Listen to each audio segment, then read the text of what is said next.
Our next speaker for today is Lara Lammer, who is a senior scientist at TU Vienne and co-founder and advisor at Fortis AI. So thank you so much for joining us and feel free to share your screen. Yeah, thank you for being here. My work is very much inspired from engineering school of Stanford and MIT. So I've seen a lot of things that I know. And I hope it will be interesting for Roy too, now what I'm going to talk about, because I'm kind of like an outlier coming from the practical side, actually. I work in environments where people build complex systems, AI systems, robotic systems, interdisciplinary technology products. And over time, I started noticing something subtle but consistent. We don't just solve problems, we shape what counts as a problem. And once you start seeing that, you also start seeing how much it matters, because the way we define a problem determines everything that follows. I work at the intersection of robotics, AI, and human-centered innovation. My AI terminology is a bit more than LLMs. For example, it's used in enterprise resource planning systems in companies all around, and we have AI in various forms. In research, I study collaboration in complex technical environments. In industry, I build AI and robotic systems. And as a reviewer, I evaluate innovation projects. And in teaching, I run interdisciplinary courses where students build technology together. Let me start with a concrete example from this work. A recent funding proposal focused on building an AI system to match startup founders based on psychological profiles. The idea is intuitive. Investors already believe that team composition matters more than the idea. But when you look more closely, something important is missing. The project focuses on individuals, their traits, their profiles, but ignores the actual challenge, how collaboration unfolds over time. Collaboration is not static. It depends on trust, communication, shared purpose, how teams navigate uncertainty, tension, change. There is also a second issue. Psychological tools are treated as objective inputs for an algorithm, even though they were originally designed for interpretation and reflection. The idea is compelling, but it reflects a broader pattern, reducing complexity in order to make it technically solvable. This brings us to the core argument of my framing the problem. The way a problem is framed defines what solutions are even possible. So the real question is not only how do we solve problems, but how do we define problems in the first place? And what I see across different contexts is that this framing follows some recurring patterns. For example, the reduction of the social to the technical. So we have this AI matchmaker cases, something like that. Complex dynamics are reduced into measurable variables. This enables technical system design, but removes the context. Then we have early convergence on solvable problems. I see that very often. Teams move very quickly towards the solutions, often before fully understanding the problem space. And then there is, for example, interdisciplinary friction without translation. Different perspectives are present, but they are not integrated. It looks like they're integrated, but they're not. For this article, I use a reflective practice-based approach to examine how problem framing and solving unfolds in interdisciplinary AI-shaped innovation environments. And it draws on insight from my teaching practice, applied technology projects, and selected findings from the How to Invent a Robot lecture case study. Rather than proposing a formal method, the contribution lies in articulating how to better design innovation environments to support interdisciplinary collaboration and decision-making under uncertainty, so that we can avoid cases like the following example. This happened to me personally. As a jury, I was in a jury meeting for a funding agency, and the applicants have 10-minute time slots. And there was a new AI-supported camera system that was used. I mean, I know it was AI-supported. The camera would show the whole group unless someone spoke in the meeting. Then it would focus on this person. From a technical perspective, this is straightforward. The system recognizes sound and direction and turns the camera and zoom towards that sound and probably face, which it did well for all men who were talking loud enough. And no matter how loud I spoke or tried a low-pitched voice, I was filtered out as noise by the system. I designed these systems.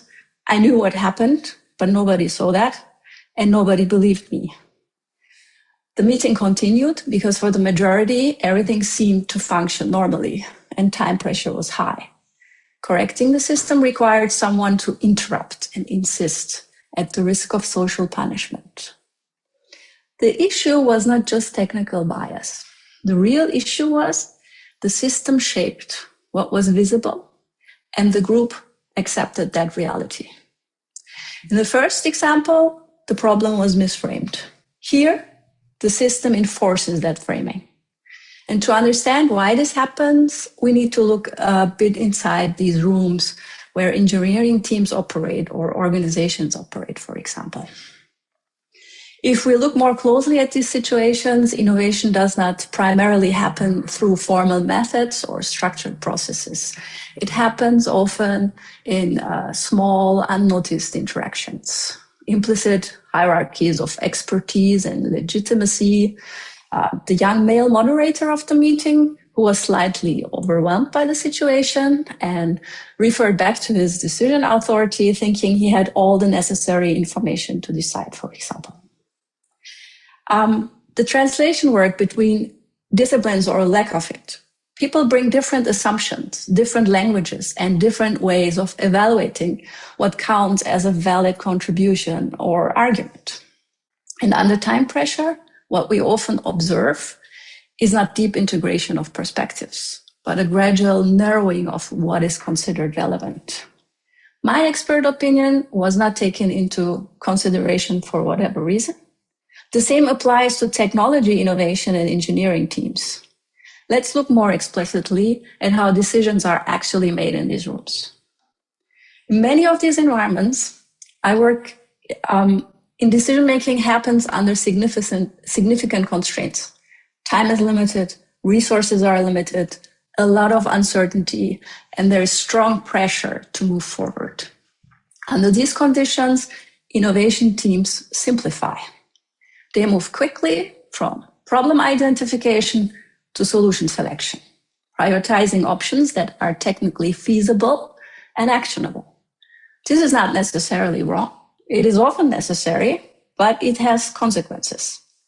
What we see is an early convergence on particular interpretations of the problem.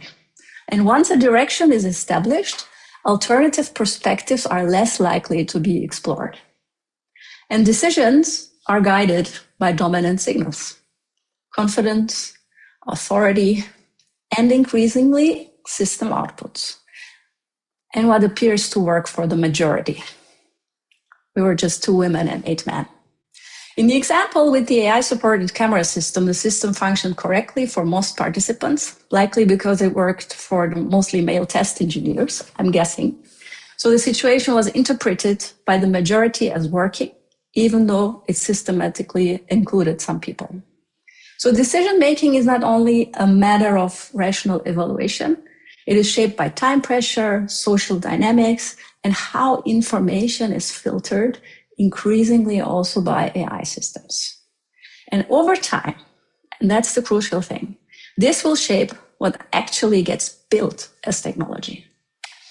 Let me make this more concrete with an example from a robotics project for older adults, what we did years ago as a European project. We worked with geriatric experts who brought in rich descriptions of everyday situations, how older adults live, where they struggle, what matters in practice. And at the same time, We had the engineering team to ensure that the system was safe, stable, and technically feasible. So in discussions, we had two types of inputs: contextual, experience-based knowledge and technical, system-based constraints. And what I observed was not open negotiation between these perspectives, but a consistent decision pattern. Arguments framed in terms of safety, feasibility, or system reliability were treated as non-negotiable. They carried more weight in the discussion. The user perspective was not ignored, but translated and often simplified to fit what was technically controllable. So the final solution reflected not only the problem we started with, but also the structure of authority embedded in the decision process, which leads to a broader observation. We engineers are very good at optimizing solutions, but we rarely question whether we are solving the right problem. We optimize within the frame, not the frame itself. So the question is not just what technologies we build, but how we design the environments in which these decisions happen. I will argue that high-stakes environments need learning spaces that make hidden assumptions visible, not as abstract exercises, but embedded in everyday work. By learning spaces, I mean small intentional openings within the flow of work, where reflection and dialogue are not separated from action, but integrated into it. These spaces are most effective when they bring together people across disciplines, but also generations and different backgrounds, allow teams to explore how unspoken assumptions, roles, and power dynamics shape the way problems are defined and decisions are made. I have designed or tried to design this environment in my lecture, which is the case study, How to Invent a Robot. And I try also to do that with my teams that I work with. The approach is grounded in constructionist learning theory, which sees knowledge as something constructed through making and reflection, particularly through building tangible artifacts in collaboration with others. In this view, projects are not just technical challenges to solve, but meaningful context for exploration, dialogue, perspective shifting. And I apply this work regularly in my deep tech development work. And in How to Invent a Robot, I have interdisciplinary student teams who design autonomous intelligent system solutions to challenges from the UN Sustainable Development Goals. And they need to find the problem first out of these sustainable development goals, which is the biggest challenge that they have actually. These projects demand more than technical skill. They require students to question assumptions, navigate disciplinary differences. You cannot imagine how different a mechanical engineer can be from an electrical engineer, and define problems in context. For example, when one team in my course chose to address inequality, they first had to understand what inequality meant in a specific context and find a problem that had impact. Through tools from human-centered design, project management, and agile coaching, they uncovered that in Austria, unlike in Italy or Germany, Parkinson's is not recognized as an occupational disease for winemakers, despite long-term exposure to pesticides. Arriving at this insight took time and discomfort, and they told me that in their reflections. In response, the team designed a research study using AI to support early Parkinson's detection and investigate its link to pesticide use, combining data from known sensor technology with targeted questionnaires. Reaching this level of insight requires patience, trust, and space, a safe space to reframe the problem. But I have also seen cases where students struggle to get there because structural constraints, institutional norms, or ingrained habits push them to rush toward technical solutions before they fully understand the problem. The article will build on these real examples and contributes a perspective grounded in practice. It is structured around three core principles I see as essential in interdisciplinary deep tech innovation.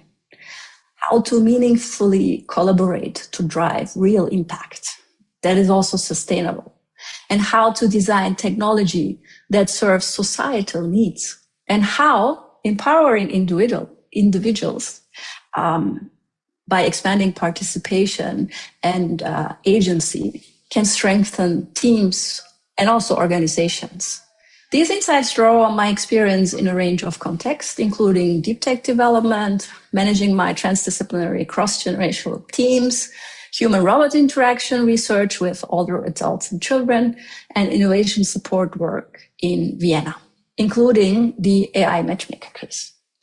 Rather than offering answers, the article will invite readers to reflect on these concrete cases and consider how these principles apply to their own context.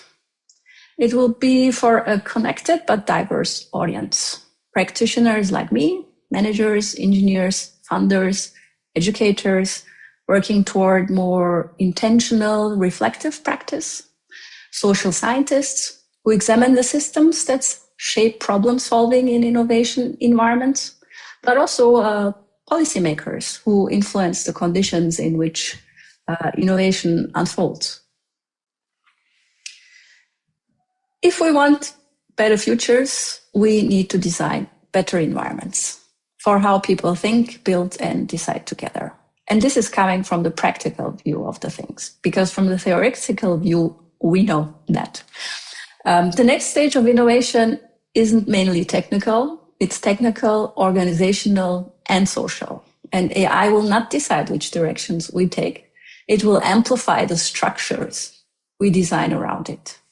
Because I see this a lot. I have been to a company lately, which produces these enterprise resource planning systems, one of the two huge ones. And they are building their AI in their system in silos for efficiency and optimization, and without a space for reflection. And if you think back at the case where people don't even realize that AI is in the system and shapes what is seen, what is visible, the decision-making process is much more than the LLMs actually. We don't see it because we believe what the system shows us. So I will try to synthesize all of that in this article from a practical view. Thank you. Great. Thank you so much. Very good. Any questions? Yes, Sadi. Sorry, I start again, but that leaves my colleagues a bit more time to reflect. So, Lara, I like very much your approach of solving these issues with creating enabling environments, right? My feeling is that there are two sort of basic tenets of the way we approach design that are actually an obstacle. The first one, and I'm sorry to say because Simon is my hero, but it's the very approach of problem solving by Herb Simon, right? Which says there is a problem space. Actually, I had a short discussion with Simon about this. Like, what's upstream of problem solving? He said, well, it's problem sizing, right? But we never discussed that thing. And the second thing is the project approach. That is some kind of a one-way tunnel. When you have started, I mean, you're in a hurry, you have deliverables, and because there's path dependency in the solutions, you're stuck and you never come back, right? And my experience of studying processes where there was creativity is that precisely there was not one problem to be solved, but there was reformulation of the problem, and as there was progress, the problem to be changed, to be solved, changed as the space was explored and understood better, right? And that's a big problem with funding, because we are pretty rigid in what we fund, and we ask people to actually solve with the deliverables that they specified the problem that they stated in the beginning. But good research is precisely that halfway or somewhere you're going to completely change the nature of the problem because you know better what you're doing. So how is it that you manage with your environments to enable that thing? This kind of like reflexivity is very destructive. That's why engineers don't like to go with the users, because the users, sort of put down all the scaffoldings that they had made thinking of the solution as they saw the problem. And suddenly the user said, I mean, this is not what I'm interested in, right? That's not what the problem is. So this creates huge frustration, and then you have to throw away a lot of the stuff you've been doing, and so you don't want to hear. There's denial, basically. It's not simplification, it's denial that this is part of the problem because you can't solve it. What you do in the beginning is you try to see what you can solve in the situation. So this is how you frame the problem, as you are very aptly described. But I'm interested in what is the way in the timing that of your how I'm still using projects, but in the work that you're doing with your teams or students to sort of have moments of reflexivity so you can actually stop this kind of path dependency of the thought and the problem solving. That's what I mean with science-based innovation, because when I explore the problem space, I focus on the problem, even on the root cause analysis. I mean, this is nothing I have found. There is the double diamond process, there is design thinking, we know all these things. But what I try to do is the solution space is not constricted to technology that already exists. Because as an engineer, I have two ways of doing things. When I have a problem and I try to solve it quickly to have a product out of a startup, I need to find technologies that already exist and that I can integrate quickly so that I have a product. But that already makes it narrow, my problem space. So I try to keep the problem space open and find a solution where I need technologies that don't exist yet. That's another option. And that's the science-based innovation, because then I can say, okay, I go for funding with this type of technology that I don't have. And I have a great vision where I can go into applied science and a product that will sell well in the European Union. So that's my method a little bit. Does it make sense? Thank you. It does, but I'll ask you to give more concrete examples at lunch. All right. But I get the point. Yeah, thanks. Yeah. Great. Roy, next. Yes, Lara, I really love how you're identifying the organizational conditions for true interdisciplinary inquiry, design, and decision-making. It very much,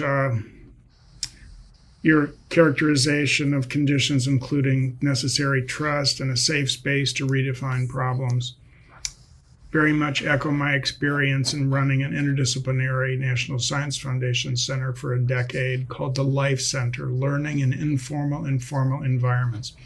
Our entire focus was from infancy to adulthood, identifying what's special about the social nature of learning. And we engage neuroscientists, cognitive psychologists, education researchers, anthropologists, and as we put everyone there together in the room for the first time, it became clear within half an hour that everyone defined learning in a different way. So we had a very different object of study. For the neuroscientist, it involved a regional cerebral blood flow. For the anthropologist, it involved transformations and participation structures in a social organization.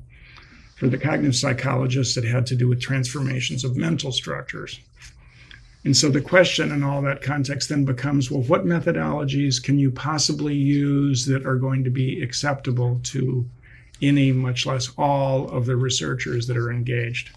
And it took a long time to develop the kinds of trust and safe space conditions that you described. But I mean, part of that is everybody developing a reciprocal kind of humility to realize that there are many unspoken assumptions in what it is that they do that need to be questioned in order to be understood so that you can collaborate with others that could genuinely expand your thinking.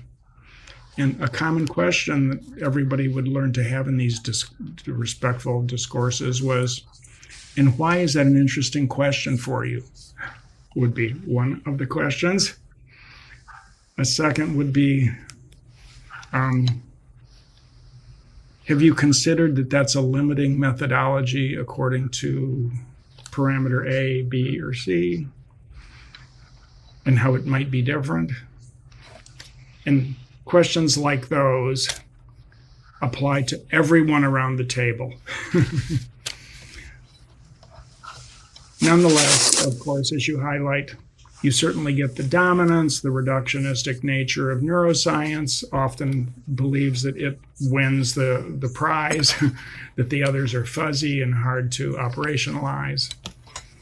But we did manage to come out with some successful, truly cross-disciplinary insights into the social nature of learning through creating an environment that has the conditions that you're beginning to identify, and it sounds like already practice in your teaching, which I appreciate.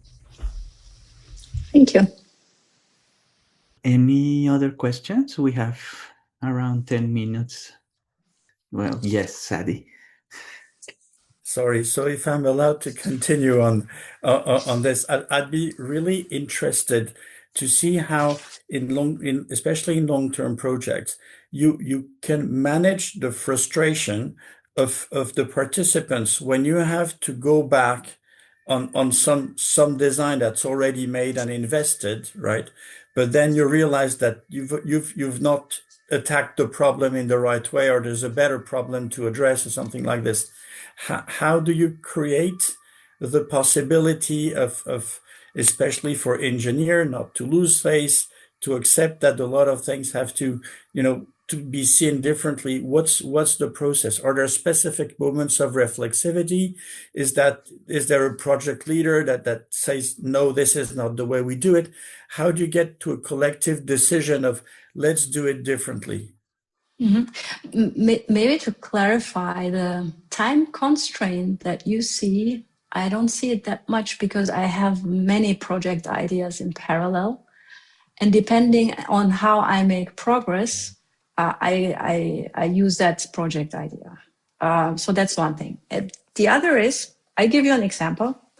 In my course, I had a student or a team who had, there are some invasive insects now in Austria that we have climate change, and they were thinking about the possibility to identify them with AI drones or cameras before they even become a problem.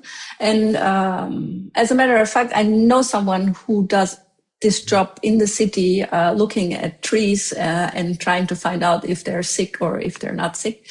And then we came into this business development, and one of the students who was a master's student finishing went to his friend and they said, we want to do this. And then we started.